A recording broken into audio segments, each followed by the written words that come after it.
ನಮಸ್ಕಾರ ವೀಕ್ಷಕರೇ, Karnataka power TV ನ್ಯೂಸ್ಗೆ ತಮ್ಮೆಲ್ಲರಿಗೂ ಸ್ವಾಗತ. ವಾರ್ತೆಗಳ ವಿವರ.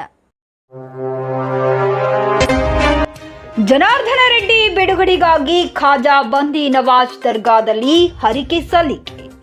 ಗಂಗಾವತಿ ಓಬಳಾಪುರಂ ಮೈನಿಂಗ್ ಪ್ರಕರಣಕ್ಕೆ ಸಂಬಂಧಿಸಿದಂತೆ ಸಿಬಿಐ ಕೋರ್ಟ್ ಗಂಗಾವತಿ ವಿಧಾನಸಭಾ ಕ್ಷೇತ್ರದ ಶಾಸಕ ಜನಾರ್ದನ ರೆಡ್ಡಿ ಅವರನ್ನು ಬಂಧಿಸಿದ ಬಳಿಕ ಕಲ್ಯಾಣ ಕರ್ನಾಟಕ ರಕ್ಷಣಾ ವೇದಿಕೆಯ ರಾಜ್ಯಾಧ್ಯಕ್ಷರಾದ ಸೈಯದ್ ಜಿಲಾನಿ ಪಾಷಾ ಖಾದ್ರಿ ಅವರು ಜನಾರ್ದನ ರೆಡ್ಡಿ ಬಿಡುಗಡೆಗಾಗಿ ಗುಲ್ಬರ್ಗಾ ನಗರದ ಖಾಜಾ ಬಂದಿ ನವಾಜ್ ದರ್ಗಾದಲ್ಲಿ ಹರಕೆಯೊಂದನ್ನು ಹೊತ್ತಿದ್ದರು.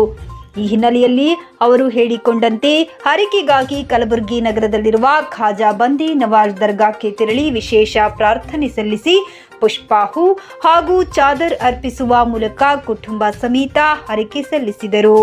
ಇಂದು ನಡೆದ ಈ ಧಾರ್ಮಿಕ ಕಾರ್ಯಕ್ರಮದಲ್ಲಿ ಭಕ್ತರು ಹಾಗೂ ಬೆಂಬಲಿಗರು ಪಾಲ್ಗೊಂಡಿದ್ದು ಶ್ರದ್ಧಾ ಮತ್ತು ಭಕ್ತಿಯಿಂದ ಕಾರ್ಯಕ್ರಮ ಜರುಗಿತು. ರಾಜ್ಯಾದ್ಯಂತ ಜನಾರ್ದನ ರೆಡ್ಡಿ ಅಭಿಮಾನಿಗಳು ಈ ಬೆಳವಣಿಗೆಯನ್ನ ಹರ್ಷದಿಂದ ಸ್ವಾಗತಿಸಿದ್ದಾರೆ. ಅಸ್ಸಲಾಮು ಅಲೈಕುಂ, ಎಲ್ಲರಿಗೆ ನಮಸ್ಕಾರ. ಇವತ್ತು ಹಜರತ್ ಖಾಜಾ ಬಂದಿ ನವಾಜ್ ಬಾರ್ಗಕ್ಕೆ ಬಂದು ಇವತ್ತು ನಾನು ಆತ್ಮೀಯರು, ಅಣ್ಣನ ಸಮಾನಾದ ಅಭಿವೃದ್ಧಿಯ ಹರಿಕಾರರು, ಮಾನ್ಯ ಗಂಗಾವತಿ ವಿಧಾನಸಭಾ ಕ್ಷೇತ್ರದ ಜನಪ್ರಿಯ ಶಾಸಕರು ಜನಾರ್ದನ ರೆಡ್ಡಿ ಅವರ ಒಂದು ಜಲ್ದಿ ಬಿಡುಗಡೆ ಆಗಬೇಕಂತ ಹೇಳಿ ನಾವು ಖಾಜಾ ಬಂದಿ ನವಾಜ್ ದರ್ಗಕ್ಕೆ ನಾವು ಹರಕೆಯನ್ನು ಹೊತ್ಕೊಂಡಿದ್ದೀವಿ.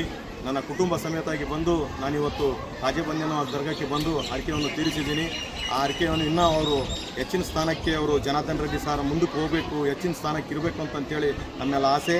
ಹಾಗೂ ಅದೇ ರೀತಿಯಾಗಿ ಮೈಫೂಜ್ ಅಲಿ ಖಾನ್ ಅವರು ಸತಿಯಾಗಿ ಅವರು ಮುಂದೆ ಶಾಸಕರಾಗಬೇಕು ಅಂತಂಥೇಳಿ ನಮ್ಮ ಭಾವನೆ. ಖಾಜಾ ಬಂದಿ ನವಾಜ್ ಮಾರ್ಗದಲ್ಲಿ ನಾವು ಮನ್ನತನ ಮಾಡ್ಕೊಂಡಿದ್ದೀವಿ. ಅದೇ ರೀತಿಯಾಗಿ ಇವತ್ತು ಗಂಗಾವತಿ ವಿಧಾನಸಭಾ ಕ್ಷೇತ್ರದಲ್ಲಿ ಅನೇಕ ಇವತ್ತು ಅಭಿವೃದ್ಧಿ ಕಾರ್ಯಗಳಲ್ಲಿ ಮುಂದುವರಿಲಿ ಜನಾರ್ದನ ರೆಡ್ಡಿ ಅವರು ಅಂತಂಥೇಳಿ ನಾನು ಈ ಸಮಯ ಇವತ್ತು ನಾನು ಗುಲ್ಬರ್ಗ ಖಾಜಾ ಬಂದಿ ನವಾಜ್ ದರ್ಗಾಕ್ಕೆ ಬಂದು ಕುಟುಂಬ ಸಮೇತಕ್ಕೆ ಬಂದು ನಾನು ಹರಕೆಯನ್ನು ತೀರಿಸಿದ್ದೀನಿ. ಅದೇ ರೀತಿಯಾಗಿ ಮುಂದಿನ ದಿನಮಾನಗಳಲ್ಲಿ ಅವರು ಜನಾರ್ದನ ರೆಡ್ಡಿ ಅವರು ಹೆಚ್ಚಿನ ಉನ್ನತ ಸ್ಥಾನಕ್ಕೆ ಹೋಗ್ಬೇಕಂತಂಥೇಳಿ ನನ್ನ ಕುಟುಂಬ ಪರವಾಗಿ ನಾನು ಕೇಳ್ಕೊತಾ ಇದ್ದೀನಿ. ಜೈ ಹಿಂದ್, ಜೈ ಕರ್ನಾಟಕ ಮಾತೆ.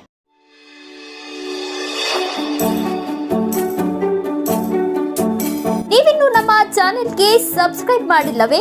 ಹಾಗಿದ್ರೆ ತಡಬೇಕೆ? ಹಿಂದೆ ಸಬ್ಸ್ಕ್ರೈಬ್ ಮಾಡಿ, ಬೆಲ್ ಐಕಾನ್ ಪ್ರೆಸ್ ಮಾಡಿ, ಶೇರ್ ಮಾಡಿ, ಕಮೆಂಟ್ ಮಾಡಿ.